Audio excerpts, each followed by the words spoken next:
प्रणाम। कल मैंने कहा था कि जब एक पुरुष एक स्त्री से प्रेम करता है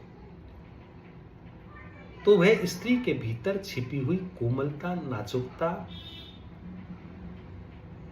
सॉफ्टनेस जो पुरुष के हृदय को छूती है, इस कारण से वह प्रेम करने लग जाता है। उसके भीतर प्रेम की घटना घटती है। तो एक मित्र मुझसे पूछते हैं कि वे भी ध्यान करते हैं और ध्यान करने से सॉफ्टनेस, कोमलता, निर्मलता आती है, तो क्या उससे भी स्त्रियां प्रेम करने लगेंगी? बड़ी अजीब बात है। मन अपने हिसाब से सब तर्कों को अपने हिसाब से ढाल लेता है। मैंने ये कहा था कि एक पुरुष स्त्री से इसलिए प्रेम करने लग जाता है कि स्त्री की नाजुकता, कोमलता उसे छूती है। ऐसा नहीं कहा था कि स्त्री भी पुरुष से उसी हिसाब से प्रेम करती है। सामान्य स्त्री जो सामान्य पुरुष से प्रेम करती है, वह उस पुरुष में नाजुकता, कोमलता नहीं देखती है।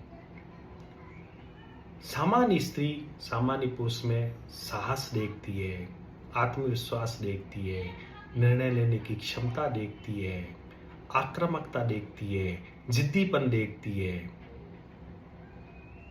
कठोरपन देखती है, और वह उसे पसंद आता है। क्योंकि स्त्री के भीतर सॉफ्टनेस है तो उसके विपरीत चीज उसको पसंद आएगी। हमारे भीतर कठोरता है तो हमारे विपरीत चीज हम खोजेंगे। ये प्रकृति का नियम है। पुरुष के भीतर कठोरता होती है तो पुरुष सॉफ्टनेस खोजता है, स्त्री के भीतर सॉफ्टनेस होती है तो वो कठोरता खोजती है। तो यह एक प्राकृतिक सिद्धांत है। इस हिसाब से ध्यानी व्यक्ति सोचे कि उस स्त्रियां उसकी तरफ आकर्षित हो तो यह उल्टा काम है। ध्यानी व्यक्ति जब ध्यान में उतरता है तो उसके भीतर सॉफ्टनेस, निर्मलता, कोमलता, सरलता, लचीलापन सब आता है। उसका कारण है क्योंकि जब अहंकार हमारा समाप्त होने लग जाता है तो जो अकड़ की जो टाइटनेस थी, हमारे अकड़ के कारण हम टाइट हो रहे थे, वह टाइटनेस खत्म होने लगती है और इस कारण से ध्यानी व्यक्ति सॉफ्ट होने लगता है, नाजुक होने लगता है, बॉडी में लचीलापन आने लगता है, सब कुछ होता है। तो जो स्त्री कठोरता खोज रही है वह ध्यानी व्यक्ति से आकर्षित नहीं होगी। इसलिए प्रायः स्त्रियां जो सामान्य स्त्री ध्यानी व्यक्ति से आकर्षित नहीं होती हैं। तो मित्र को कहना चाहूंगा कि पहली तो इस बात को भूल जाएं, यदि वे स्त्रियों के आकर्षण के कारण ध्यान कर रहे हैं तो ध्यान की यात्रा को छोड़ दें, क्योंकि इसके विपरीत संभावना ज्यादा है, इसके पक्ष में संभावना कम है। इसलिए ध्यान की यात्रा को छोड़ देना चाहिए, क्योंकि अभी तो बहुत बड़ा परिवर्तन होने वाला है। तो यह कुछ बातें हैं जो मैंने कही इस मित्र के लिए। खतरे बहुत हैं, लेकिन दूसरी बात कहना चाहूंगा कि हाँ, ध्यानी व्यक्ति की तरफ स्त्रियां आती हैं, लेकिन वे दैहिक आकर्षण के कारण नहीं। वे स्त्रियां कुछ और देखती हैं और वे बहुत कम स्त्रियां होती हैं।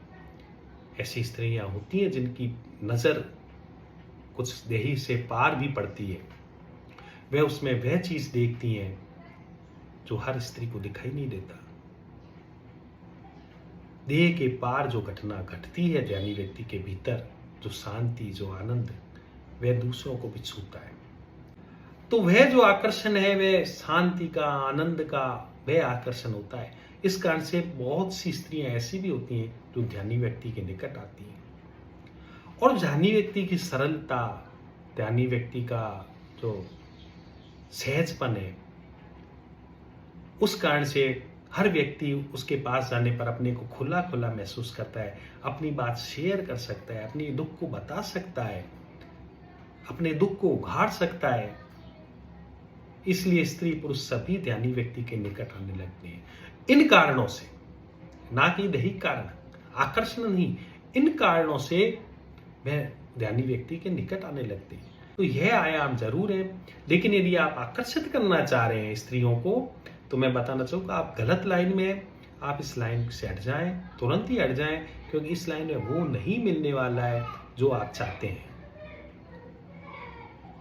हाँ, अगर किसी को धोखे में रखना है तो अवश्य आप ऐसा कर सकते हैं, लेकिन वास्तव में अगर भीतर से ध्यान की प्यास है तो इस बात को भी जानें कि ऐसा कोई आकर्षण इस यात्रा में घटित नहीं होगा। बहुत बहुत धन्यवाद। प्रणाम।